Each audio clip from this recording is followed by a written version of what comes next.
Welcome to episode 32 of the Full Funnel B2B Marketing Podcast. And we are back with our CEO series. And today's guest is Karel Vanderheyden, the founder and the CCO of VIRTEO. VIRTEO is an online platform allowing credit managers of large corporations to work directly with lawyers, court bailiffs, and recovery agencies in an efficient, transparent, and compliant process. Karel has a strong background in corporate business development and sales, fundraising, and change management, and is a passionate paraglider. Welcome, Karel. Thank you, Vlad. It's awesome to have you. One thing that I really found fascinating about your company, Karel, about VIRTEO and about your work there is that you managed to basically crack a doubly difficult problem. On the one hand, you have to grow a double-sided market, which is in itself a very difficult thing. Mm-hmm.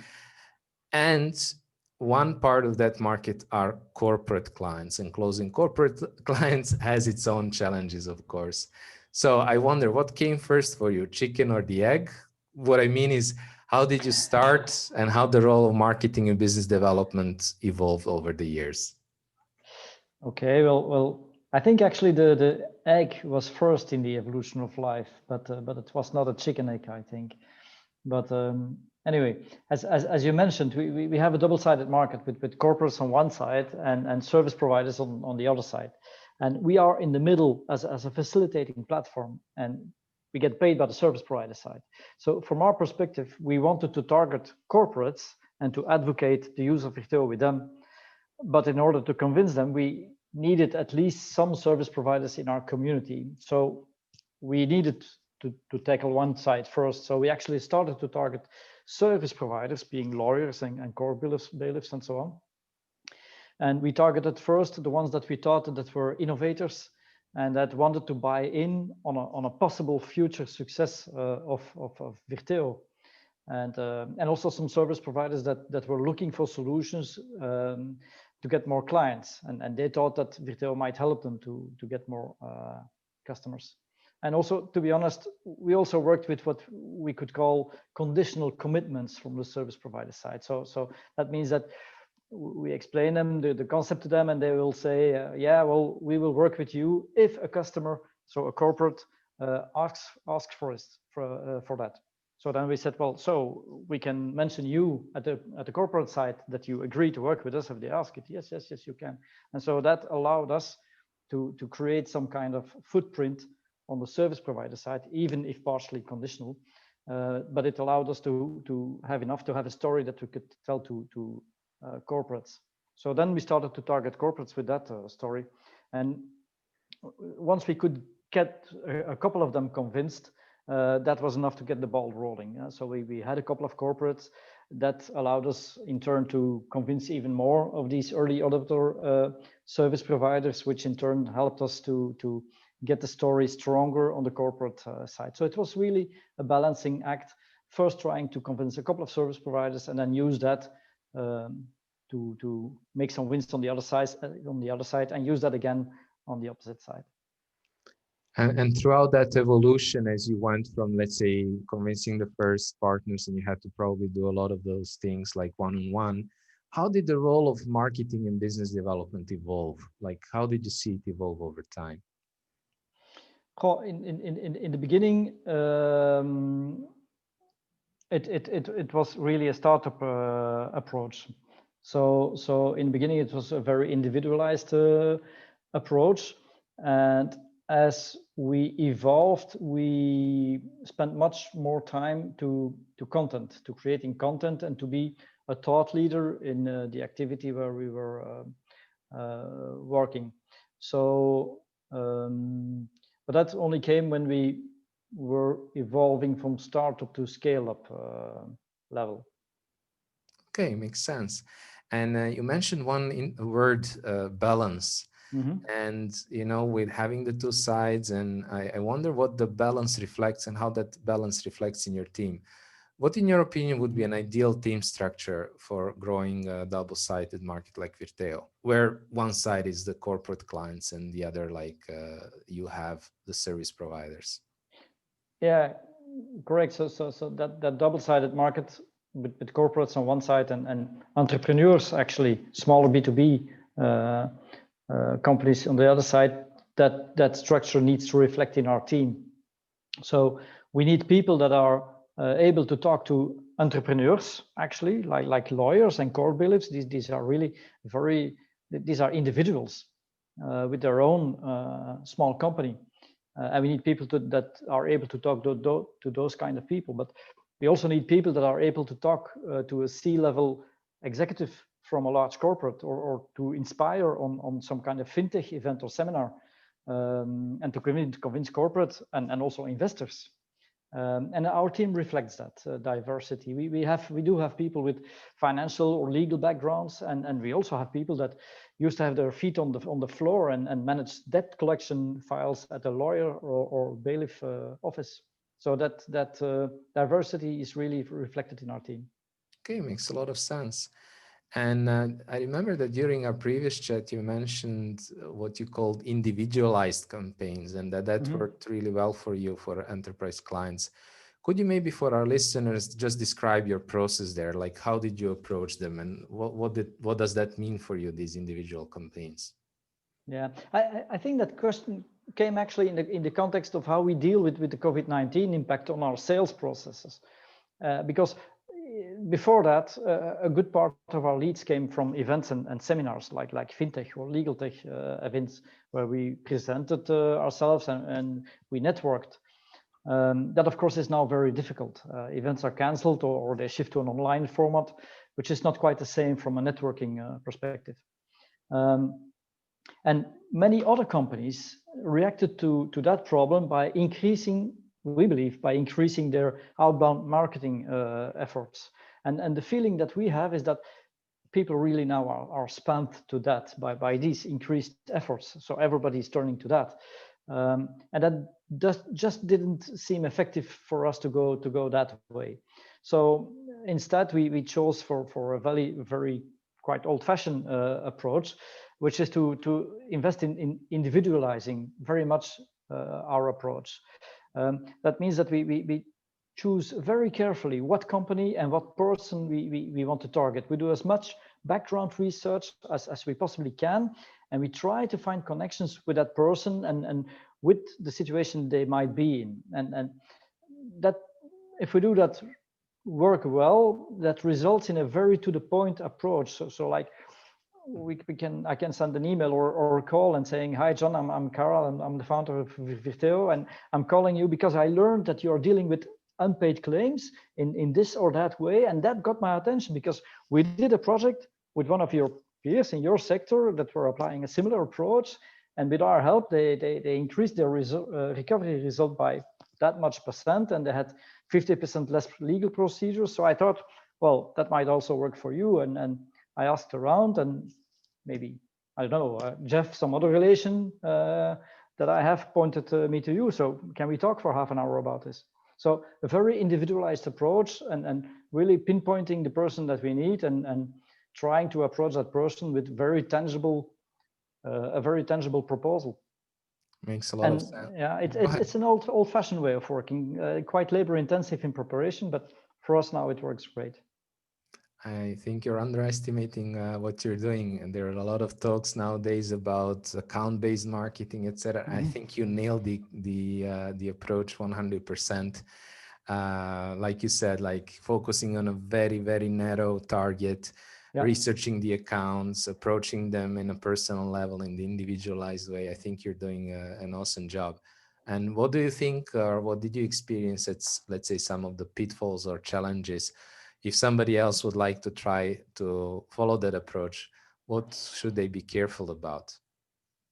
Well, I think the biggest challenge, in my opinion, is that it's not scalable.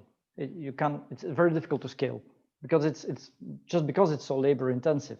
So and it needs specific knowledge. So it's very difficult to scale this approach. And I think it only works if you have a limited amount of target context. So if you are in B2B and in investment goods or something like that, it works well. But I think it's much more difficult if you're in consumables or something, or if you cannot very well specify the persona that you need to approach. Then I think it's very difficult. That's, in my opinion, the challenge and possibly the pitfall. Okay, so basically you really need to know who your, let's say, ideal customer is. Yeah, exactly. Nail it. No, I love it. I love it. There was another thing that we spoke about, and actually earlier this week I spoke to Omar Mohut, and he managed himself, like from his experience, that the biggest challenge he observed with B2B companies is that transition from going from, let's say, individual successful activities and experiments that are normally carried out by the founders, and then turning that into a machine, let's say, that can be run by the sales team and it can scale also internationally. And I know that you worked hard on this. I think you called it industrialization of sales, and I'm really so curious to know what are the key actions, for example, that you took to prepare sales and industrialize the process. Yeah, first of all, I think Omar is absolutely right, of course, in saying this, and I think he and I too, we see that in a lot of startups, and it also applies to us, to VIRTEO. The founders are doing something. They have an idea and they try to sell that in various ways. That sometimes works. They have some customers, and there they are. But in order to scale, it needs to be replicable, and for that they need a machine, as Omar calls it. And making that machine is a big challenge. And I think some very promising startups never get past that point. And so to do it, and that's also what we are trying to do now, is I think you need to be very radical on a couple of points. And one of these points is, and it's in random order. One of these points is that you need to box the offer. You need really to box the offer. And very often, if you have an idea in startup modus, you think, well, we will propose this and that. And if the customers ask this, then we will adapt a little bit. That's not possible in an industrialized sales modus. So the offer needs to be well defined in all aspects. What is the price? What is the onboarding process? What is the lead time? What can the customer expect? And specifically, what does the sales need to do in order to obtain the deal? What does it need to do very tangible, in a very tangible way, to close the deal? He needs a paper, and he needs to be able to show it to the customer and say, sign here, and the deal is closed. If you cannot define those elements in a couple of pages, and if there still are some it depends things, then that should be the first issue, I think, to solve. It's better to reduce the scope of the offer and to scope it to a very precise customer target, and to make it sharper than to try to include all kinds of situations that makes life for sales very difficult and impossible to industrialize. So that's, I think, the first element, boxing the offer. Another element is the team. A startup team is not a scale-up team. I've been in several startups, and this is a lesson I've learned a couple of times. A startup team is not a scale-up team. And that also applies even for the founders. Also in our case, I probably was the right person to bring this company from idea, from zero, to a VC-backed scale-up with over 1 million turnover. But I'm convinced that I'm not the best person for the next stage. So I continue to have a role, but someone else needs to step in to drive this industrialization and to think from a distance from, okay, how does this process need to work? How can we optimize it? And how can we make it scalable and replicable? And in many cases, the people that were involved in the startup, sadly, maybe in one way, are probably not the best persons to drive that industrialization. So I think those two elements, and that's what we are doing as VIRTEO now, boxing the offer and also reshaping our team with people that also have an international mindset, of course.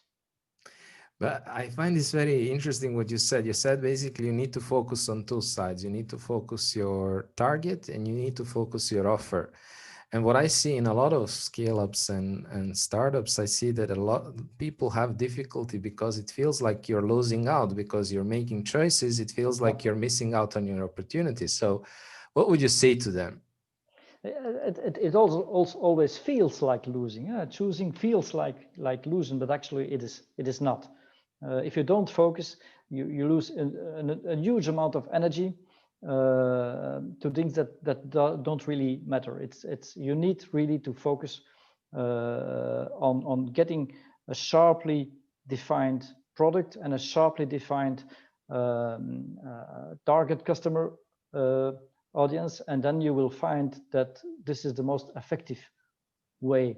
Although it might give you the impression that you lose because you exclude some hypothetical situations, but in reality, you can only win by applying better focus. I love it. Thank you so much. I think you nailed it. Now, maybe just to try to turn the topic around, because a lot of our listeners are trying to sell their products and services like yourself to B2B executives. And you being a B2B executive yourself, have also had that experience in purchasing products. And my question is like to maybe discuss it from a perspective of a CEO buyer. So when somebody is coming and selling expensive, complex product or a service to you, how does your decision-making process look like? Okay. Well, I try to be selective in the offers that I look at because of course as being a CEO or an executive, you get a lot of offers all the time, so you need to be selective, and at the same time you need to stay open for things that might be really of interest for you. So it's also about finding a balance in that. So if I think a certain offer might be worthwhile, I look at the website and I try to understand the offer before I accept a meeting or a call. I don't really like receiving cold calls. It's often intrusive and or an interrupt.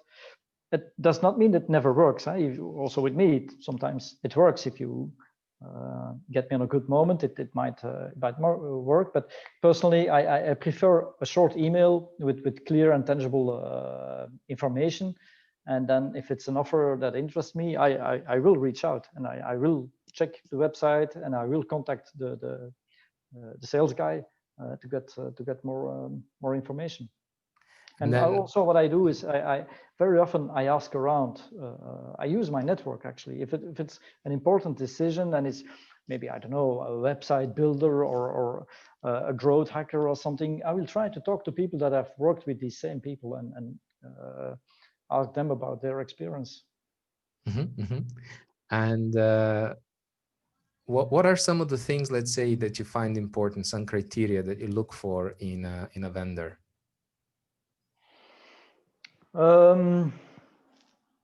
I would say, and I will answer this maybe in a general question, because now I'm in a startup environment, but I also worked for companies that employed 100,000 people. So I think one important element is you need some kind of matching between vendor and customer. So there needs to be a compatibility. I don't want to be the biggest customer of a company, and I don't want to be the smallest customer of a company either. So I need some importance, but I don't want that a supplier entirely depends on me either. So that's one element to check, and then of course some references. I personally feel also that the DNA of a company and the values that a company shows are quite important. Okay. And you mentioned that you advise with your network, you're trying to ask other people. And I assume also, of course, when you're buying something for the company, then there will be other people in the company who are involved. Yeah. And how does that process look like inside the company when you're making a decision, when you're like evaluating different options? What influences your final decision, let's say, the most? If whenever possible, I try to put the decision. I try to empower people within our company to take decisions. And that applies to vendors, to offers, but also to other things. But so also to the choice of a supplier. So I will nearly almost submit such a decision to the management team or something like that. Okay, makes a lot of sense. So thank you very much. I think this was like a unique perspective to learn about the way that you, as a buyer, think. And I think you also nailed the topic about double-sided market, individual campaigns. I think you underestimate your approach there. I think you're doing a very good job. Thank you so much for your input. You're welcome. And much success. Thank you very much, Pat. Same to you.